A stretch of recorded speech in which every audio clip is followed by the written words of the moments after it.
I think maybe Casey would also be a good person on that one. Digby Neck, obviously, tourism is rather important there. Tourism in our neck of the woods, I think Digby was ranked number 3 in the Annapolis, like Bay of Fundy kind of section last year for catchment area. Somebody spoke, and forgive me, I forget who, about the noise pollution, everything associated with these farms. They're known to scare away, especially schools of herring. And I don't know how many people know, but our humpback whales tend to chase our herring right up the bay, which is what makes our tourism so great off Digby Neck, Freeport, and Rhode Island. We're big in the whale watching. We have reason to believe it will probably harm that. We also have reason to believe that in other Cermag farms, whales have actually become entrapped in their farms. So we're a little bit worried about that. And then it comes right down to the slime and the sludge on our beaches. You'll have noticed in my PowerPoint we use the Bouncing Rock Trail, which is a big trail which is actually funded by our municipality in part. The cages are going to go right by there. So we've got, you go down, I mean, no one really knows how many stair steps. I think the myth is around 200. You go down to the shore to see this beautiful rock in the coastline, and off of it are going to be 40 to 60 farms. So in our neck of the woods, Madelet Beach, once you're starting to get the algae blooms and the toxins and stuff, it's going to hurt Digby area for sure, and I'm sure it's the exact same right across the board. I was just going to say that I think the tourism industry is an incredible ally that we have to work with. I know we worked with tourism operators on the Eastern Shore, and they definitely saw the potential negative impact of these industries. What each and every one of us can do is go to our restaurants, our grocery stores, and ask the question. I know we live close to a small town in Sheet Harbor, and there's 2 restaurants there. Neither of them sell farmed salmon, and it's because of people, a number of people going in and saying, why are you selling this stuff? Do you know what this stuff is? And quite often in the grocery store, they don't know any information, but you've got to press them and press them and press them and say, I'm not going to eat this farmed salmon. I think a consumer boycott is an incredible, powerful thing, and it's maybe something that this coalition can talk about once we've finished with our city councils. It's going to go to a question over here. My name is Wayne Mundell. I'm with the Eastern Shore group as well.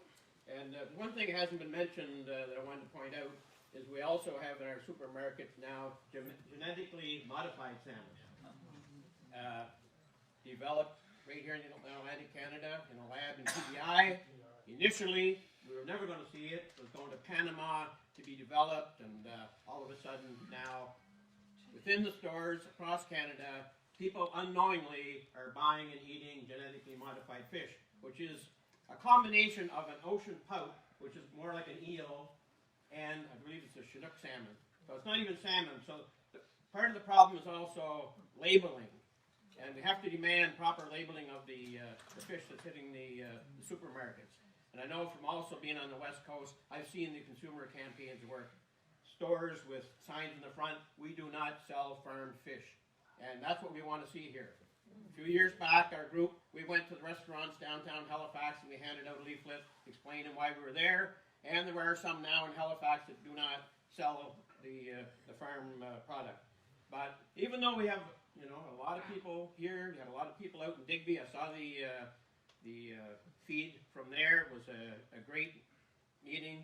There's stuff happening that we don't see, and that's like the meeting that took place the 11th at the airport with Bernadette Jordan, the new fisheries minister, and the fisheries minister from each of the provinces here. And they left that meeting united in expanding fish farms throughout Atlantic Canada. There's no question about it, and I think we have to go directly to those politicians and start demanding better of them. I think the last thing, one other, Keith Caldwell, the other culprit, more in our locale. I mean, this guy is the same guy when he was cutting a ribbon on a salmon river on the the West River in Nova Scotia to help with the liming, telling us that you can have salmon farms in the bays and it's not going to have any impact on it. This is the same guy that's taken delegations, whining and dining them, all the way to Tasmania. Some people from the fishing industry, a lot of our politicians, some of them went with Norway or Denmark, same thing. All of this stuff is going on in the back rooms. So, you know, we've got a force here, but there's a slimy force that's working underneath that we have to be aware of, and we have to go after those politicians each and every chance we get. Thank you.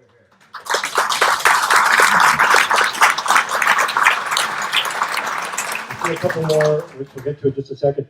Just very briefly, Brad Armstrong is here with the Friends of Nature. When we were talking about wild salmon, Mahone Bay, are the rivers where wild salmon are still running? Well, there are some. There would be remnant populations, as Chris has said, in Gold River, East River, Ingrimport River, LaHave River. You know, those rivers still have remnant populations. So, and we're all of them have very small populations, but they're endangered, and I think they're worthy of protection, as most people here probably do. Great, thanks, Brad. So right there I saw then towards the back, and that's probably all we have time for. Sir. Just a quick question, Mr. Lally. Where can we buy sustainable blue? Can I go to Sobeys and Our Sobeys on Thursdays bring it in. Pork grocer. Pork bagweight, pork grocer. We sell it. Annabelle, the owner's here. No, but you can. I'm in St. Margaret's Bay. Okay, but you could ask your local probably Sobeys to bring it in because they are bringing it into ours. It goes quickly. Sobeys carries Cape D'Or. Cape D'Or, yeah. Cape D'Or is That's the other one. Yeah. So, not a lot of places. So don't ask your grocer to bring it, I guess would be a good thing to say. Where you can buy it here. I've shouted out that it's available at Dory Makes in Lunenburg, but I would also like to say, be very careful in these chain stores. I went in after I saw Salmon Wars, and there was Atlantic salmon, which of course nobody in the store knew anything about. They thought it came from some river, and it had Cook Aquaculture's name on it. Right next to it was Heritage salmon, and when I took a picture of it and took it home and Googled it, Heritage salmon is produced by Cook Aquaculture. Yeah. The packages is the price. The Heritage is a little more expensive, so that you will think it's some kind of real salmon. It's like, I think Wayne mentioned, you have to be very careful of the labels, so, yes. There's also We don't sell it in any chain stores unless it's requested, as far as I know. I'm surprised to hear it's mostly smaller retailers that carry it right now. I mean, the reality is we couldn't supply a major chain at this point anyway, but we're gonna get to that hopefully. So. There's two sources in Halifax, if you're close to Halifax. One is Aficionado, and they sell at a market on Thursday and Friday and afternoon, and Saturday they're on Iceville. And there's another Hooked, Pete's does too, yeah?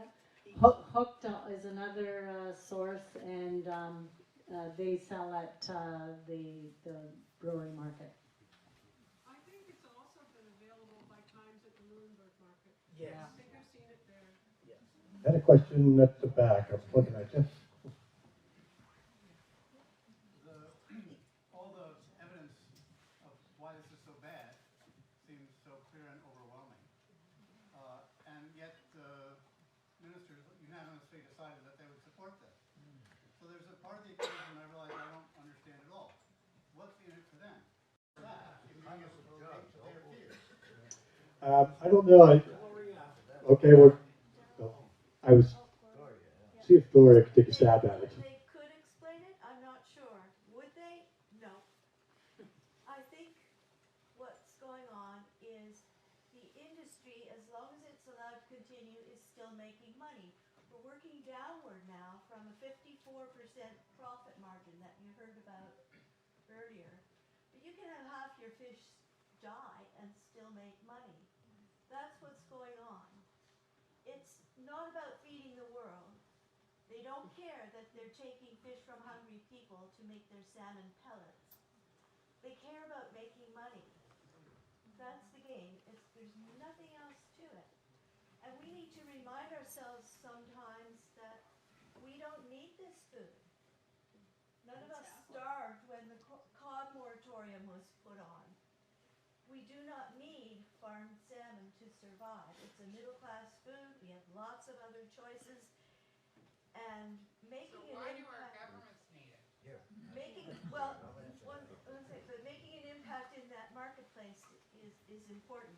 Governments are approached not on the basis of feeding the world. They're approached on job creation. That is their currency, and they will buy any story that sounds like job creation. They expect that will translate into votes. I think we might have some comments here on how many jobs were actually created in Liverpool. Any idea? We live by the farm, and we used to see 2 or 3 fishing boats go out and feed at Manuite. Then they put a huge tanker. We're talking 80 feet long, steel, self-feeding, loud tanker that we can hear the hum of the generators. And that tanker feeder is being, and it is an industrial feedlot. They should be called fish farms. They're industrial feedlots. That tanker is being fed or worked by not even in Queens County. It's from Bridgewater, someone sitting at a computer feeding the fish. And they will do that in every farm. So we're probably not looking at big numbers. We don't see no one. And they take those few employees, they say they have a few employees, and they move them from Shelburne and Jordan's Bay and here, and they will drive them around. They do not help the Nova Scotia economy at all. Speaking of politicians, I'm very glad to see the mayor of Mahone Bay here, and it looked like you were going to say something a minute ago. Did you want to say something, Mr. Mayor? You don't have to.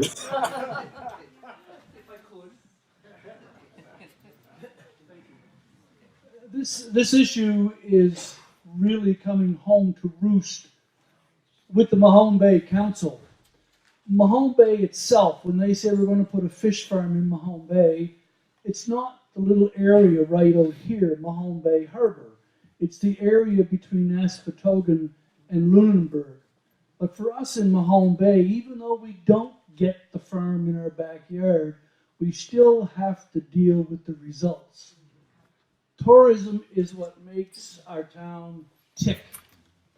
The Ivany Report, God bless the Ivany Report, that's where the 7,000 rooms are required in Airbnbs to deal with the $4 billion of tourism that the province is telling us is the future for Nova Scotia. And Mahone Bay, frankly, sees itself as having a piece of that future. But if you can't go out and enjoy the beaches, you can't go out and enjoy the water, if you're fortunate enough to be a boater and you don't want to take your boat out, we have a lot of tourists that come and stand or sit on the side of the bay to watch the boats. They don't have one. They just like to see them. Well, they're not going to see them if you've got these huge slime pits all over, I'm unbiased, all over the bay. We are discussing it at Mahone Bay Council. We are having a session with Twin Bays on Thursday night. I hope the Council of Mahone Bay will very shortly be issuing a formal statement we will pursue to establish our position as being absolutely opposed to any kind of system.